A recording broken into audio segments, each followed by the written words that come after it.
Hey everybody, welcome back. I am so glad you're here. Now, today I don't want to be on here long, but I just want to ask you a simple question. I want to tell you a little story, and then I'll be out of your hair. So, you ready? Here it goes. I want to ask you today, what kind of fruit are you bearing in your life? Again, what kind of fruit are you bearing in your life? And that question comes to mind because just recently I was reminded of a trip that I worked a couple years back. And when I say trip, I'm a flight attendant, so it was a work trip that I was on. And on that particular trip, the lead flight attendant had gotten on the airplane just barely before boarding passengers. And myself and the other crew members were in the back of the airplane, just kind of getting to know each other a little bit better because we were going to be working together for the next 2 or 3 days. So when the lead flight attendant got on,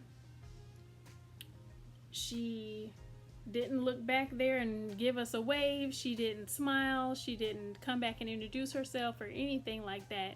And that was just a little odd to me because generally in my experience, the lead flight attendant at least comes back and tells everybody their name and just kind of sets the tone. At least the least you can do with people that you're going to be working with for the next 2 to 4 days is tell them who you are.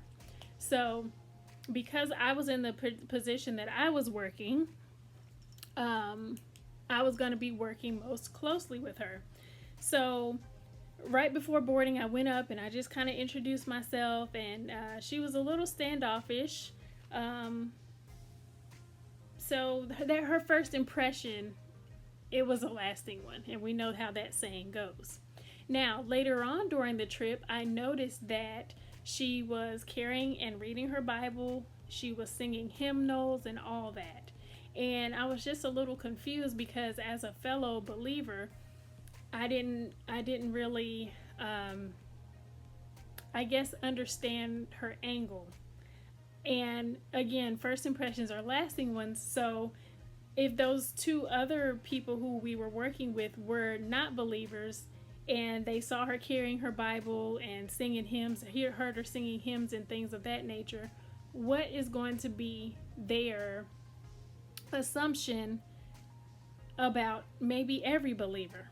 Which, now, that's not fair, but I'm just saying, what kind of impression did she leave, right?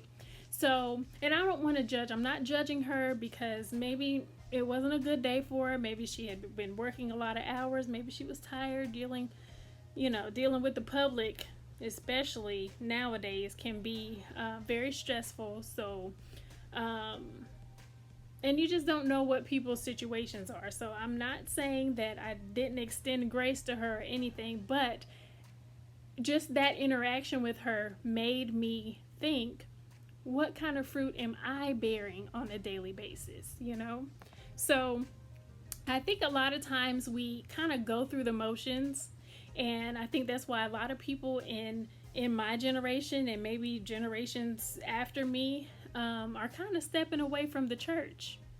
And this I'm not giving anybody an excuse or anything, but I think when I sit and think about it sometimes, I really do believe that people are stepping away from the church because when we're supposed to be being the church in the world, because we are the church, right, as believers, when we go out into the world and it's our mission to help save the lost world, I don't think we're actually being good ambassadors for the kingdom.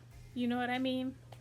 So again, I extended grace to her in that, I was still friendly. I didn't change my demeanor or anything like that. But I did wonder, it really made me wonder, how do these other people that we're working with, how do they feel about seeing her reading her Bible and seeing her reading her hymns, but she's being standoffish, she's not being welcoming, and just not really being a light, you know what I mean? So our actions speak so much louder than our words.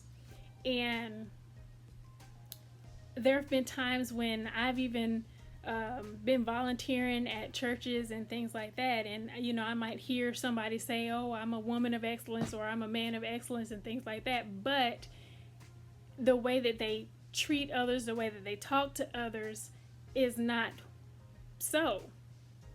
It doesn't, your actions do not line up with your words. And so I just wanted to ask you today, that situation just reminded me, what kind of fruit are you bearing on a daily basis? And if it's not good fruit, what are you going to do about it? So I wanted to just read really quickly from Matthew chapter 7, verse 15. It starts by saying, beware of false prophets who come to you in sheep's clothing, but inwardly are ravaging wolves. You'll recognize them by their fruit. Are grapes gathered from thorn bushes or figs from thistles? In the same way, every good tree produces good fruit, but a bad tree produces bad fruit. A good tree can't produce bad fruit, neither can a bad tree produce good fruit. Every tree that does not produce good fruit is cut down and thrown into the fire. In verse 20 here says, so you'll recognize them by their fruit. So again, this is talking about false prophets and things like that. But it just reminded me of, as believers, we are to be the ambassadors for Christ in this world. And we want to be shining our light in darkness. This world is really dark, you guys. So it's so important for us to possess the fruit of the Spirit, and the world should see that in us and want to say, hey, what is that you have? What is that light you're carrying? I want that. That's what we're here for. That's what we're supposed to do. So I just wanted to stop by and ask you that today. What kind of fruit are you bearing in your life? And maybe that might be something that this week, a challenge for you. Maybe this week, ask yourself, at the start and at the end of each day, what kind of fruit do I want to bear today? And then, later on in the evening, say, what kind of fruit did I bear today? So if you're not producing good fruit, if you're self-examining and you're not producing good fruit, ask yourself, what am I going to do about it? What am I going to do about it? And work on it. Work on yourself. Self-evaluate and do healing work, whatever you need to do to get rid of any anger, strife, those types of characteristics, because we want to be the light in the world, right? So what fruit are you bearing, and what are you going to do about it if you're not bearing good fruit? So that's all. Like I said, I just wanted to give you a little quick question today and give you a little story, and there it is. That's it. So answer those 2 questions, maybe journal to this week, and make a comment. Let me know what you think. Till next time, keep evolving on your Unique by Design journey. See ya.